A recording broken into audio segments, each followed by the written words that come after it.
The name is Black. AB Black.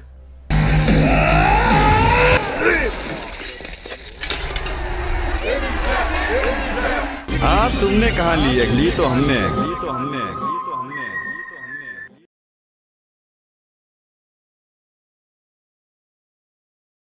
Sir, वो अभिजीत ने बताया था कि आजकल हमारे एपिसोड प्राइम मिनिस्टर सर भी देखते हैं। अरे हाँ, ये तो बहुत अच्छी बात है। हाँ सर, बस थोड़ा कंट्रोल कीजिएगा आप। ये एबी सर का दरवाजा क्यों खुला है?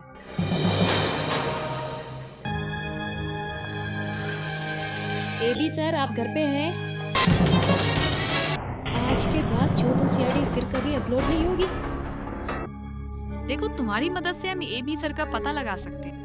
क्या एबी सर की किसी से दुश्मनी थी, लड़ाई झगड़ा? वो तो एक राइटर था, ना किसी से झगड़ा, ना किसी से दुश्मनी। ये आज के बाद 14 सीआईडी फिर कभी अपलोड नहीं होगी, क्या मतलब है इसका? मुझे कुछ नहीं पता। इस एबी ने ऐसा एक भी निशान नहीं छोड़ा जिससे हम उससे कांटेक्ट कर सके। बस ये लेटर छोड़ गया और शायद इसी से हम उस तक पहुंच सकते हैं। नंदू, और भाई फूफू करना छोड़ दिया? हाँ, कि अब छोटे भाई ने कहा था तो छोड़ दिया। बहुत अच्छा काम किया। वैसे अक्की भैया, एक बात है, आपका काम और एबी ब्लैक सर का काम ना बिल्कुल एक ही जैसा है। क्या मतलब? आपने देखो 4-4 बजे उठ के फिटनेस करके जवान लौंडों को मोटिवेट किया, और एबी ब्लैक सर भी एक तरह से सारे जवान लौंडों को मुड़बाजी से बचा रहे हैं, और जो मुट्ठी मार रहे हैं उनके पकड़ के उनका फांसी पे लटका रहे हैं। लेकिन हमका ये बात समझ में ना आ रही, ये आप इतना सब कुछ करते हुए शाहरुख और अजय देवगन के चक्कर में कैसे फंस गए? शाहरुख के बारे में तो दुनिया जानती है, 4-4 डब्बियां लपेट देता है, और अजय देवगन साहब तो बचपन से ही ससुरा उनकी जाड़ से जर्दा गया ही नहीं। अजय विमल वाला, उसने छोटी सी उम्र में गुटखे की स्मगलिंग शुरू कर दी थी, और फिर विमल के मालिक बनने का सफर शुरू हो गया था। बॉलीवुड इंडस्ट्री से आया वो बच्चा एक दिन विमल का सबसे बड़ा मालिक बन जाएगा, किसे पता था? है ये जश्न विमल के 25 सालों के रिश्तों का, और अभी तो ये सिर्फ शुरुआत है। विमल पान मसाला। इसके दाने दाने में है केसर का दाम। बोलो जुबां केसरी। बोलो जुबां Kesari sir.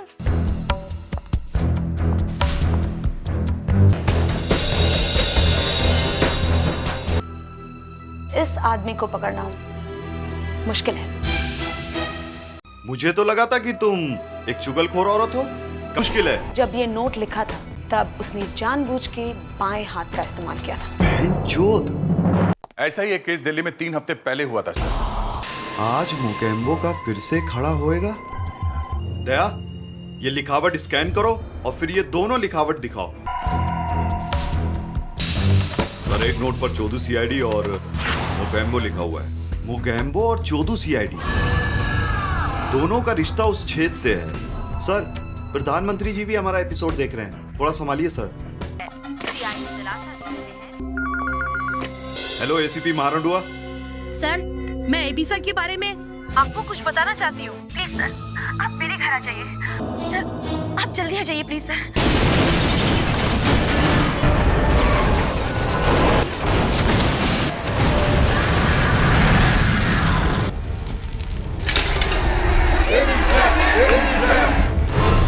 I'm back. Runway जिन, तू कौन है और तू इस सुराही में भला मुट्ठी कैसे मार सकता है? वो तो मैं तुझे बाद में बताऊंगा, लेकिन पहले मैं तुझ पर एक एहसान करना चाहता हूँ। शायद तू मुझे हूरे हसीना हफ्सी परियां देकर मेरी मुठबाजी को दूर करना चाहता है ना? ए मादरचोद आदमजाद, तू क्या मुझे दलाल जिन समझ रहा है? पापा मादरजाद की औलाद। फर्ज अदा करना ही तो मुश्किल होता है रणवे जिन। मुझे माफ कर दे कि मैंने। कौन है? कौन है? कौन तुम? नहीं, नहीं।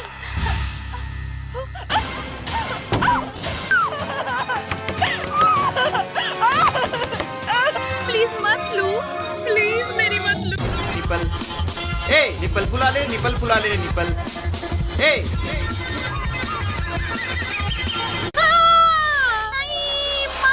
देखिए ये क्या कर रही हैं आप? आपको कुछ नहीं होगा। वो यहीं पर है, वो यहीं कहीं है। वो मुझे पेल डालेगा।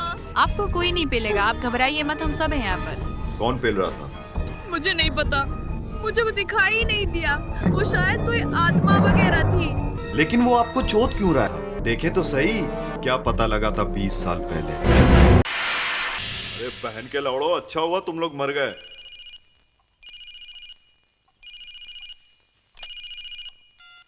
अरे एबी ब्लैक साहब, कौनू भानु प्रताप का आदमी आए रहा मॉनेटाइजेशन का अर्जी लिए। अच्छा, मैंने अर्जी आगे नहीं बढ़ने दी। अरे बहन के लन बढ़ने भी मत देना, मुंह मांगी रकम दूंगा। अरे सुन, अरे बहन के लौड़े सुन ना, 4 रशियन, 2 यूरोपियन और 3 एशियन तेरे घर पे भिजवा रहा हूँ। आप बेफिक्र रहिए सर। उसकी माँ का मुंह पे निकाल दो। सर ये देखिए, आज नंगी हसीना का गेम बजेगा। मतलब इसका गेम बजाया गया है। ये जिन यहाँ फ्लैट में, कोई तो उसे अपने साथ लेकर आया है। अपने आप ये जिन अंदर आ नहीं सकता।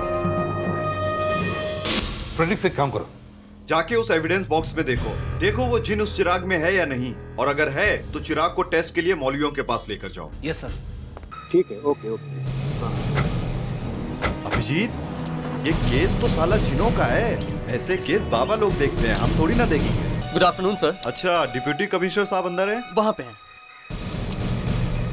मिल लीजिए। हम लोग 14 CID से हैं, मुंबई से आए हैं। अरे सर, आपको कौन नहीं जानता आजकल इंटरनेट पे, आप तो बड़े चोदुओं को पकड़ते हैं। अच्छा ये बताओ, मैं जब मनाली में एक केस की इन्वेस्टिगेशन कर रहा था, मैंने पाया वो मुटकी नदी वहाँ झीलों से बह रही है और सारे पर्यावरण को दूषित कर रही है। और डिप्यूटी साहब, वो जो प्रधानमंत्री ने मुहिम उठाई है उसका क्या होगा फिर?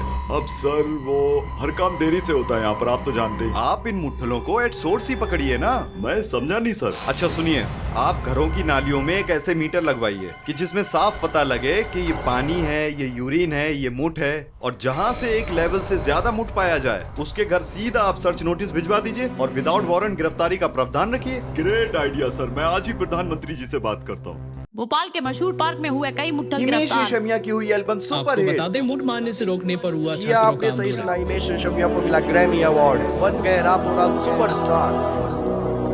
इन दोनों चीजों में कोई ना कोई तो कनेक्शन जरूर है। इसकी माँ का, 1 minute. High notes is equal to low note, नहीं, low notes, sexual muscles contraction and release and relaxation. एक शब्द का बार बार इस्तेमाल करना, यानी मुट्ठी मारने पर उकसाना। नाक का यूज करके लंबी लंबी चीखें मारना, यानी जंगली हवस को जगाना। Yes yes yes yes yes yes yes, मैंने ये सिद्ध कर दिया, मैंने ये साबित कर दिया। यस, मैंने साबित कर दिया कि हिमेश रेशमिया ही वो इंसान है जिसने जवान लड़कों को मुठबाज बनाया इस देश में। यस बहनचोद। अब मैं जाकर सेंसर बोर्ड वालों को ये बात बताता हूँ। आज ही बंबई जाता हूँ रात की गाड़ी पकड़ के, और देश की जवान पीढ़ी को इससे बचाऊंगा।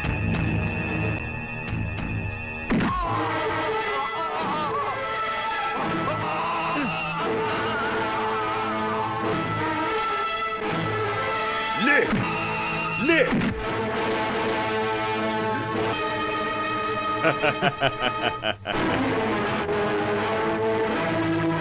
अरे मादर चोर। घर की गुस्ल की दीवारों पे, बाथरूम की नालियों में, मोट है तेरा तेरा, मोट है तेरा तेरा, मोट है तेरा तेरा, मोट है तेरा तेरा, मोट है तेरा तेरा, मोट है तेरा तेरा। हो एसीपी साहब, मेरी सेक्रेटरी ने बताया कि आप मेरा इंटरव्यू लेने आए हैं। नहीं, मैं तो पूछताछ करने आया हूँ, और पूछताछ में कभी कभी गर्दन भी पकड़ी जाती है। 20 साल पहले आपने अपने गानों के जरिए देश की जनता को मुट्ठल बनाया था। उस एरा में सिर्फ तुम्हें ही पता था कि हाई पिच पे जनता को कैसे मुट्ठल बनाया जा सकता है। आप बेवजह मुझ पर इल्जाम मत लगाइए। भाई साहब, आपका यहाँ आने के लिए बहुत बहुत शुक्रिया। जाकर असली चोदू को ढूंढिए।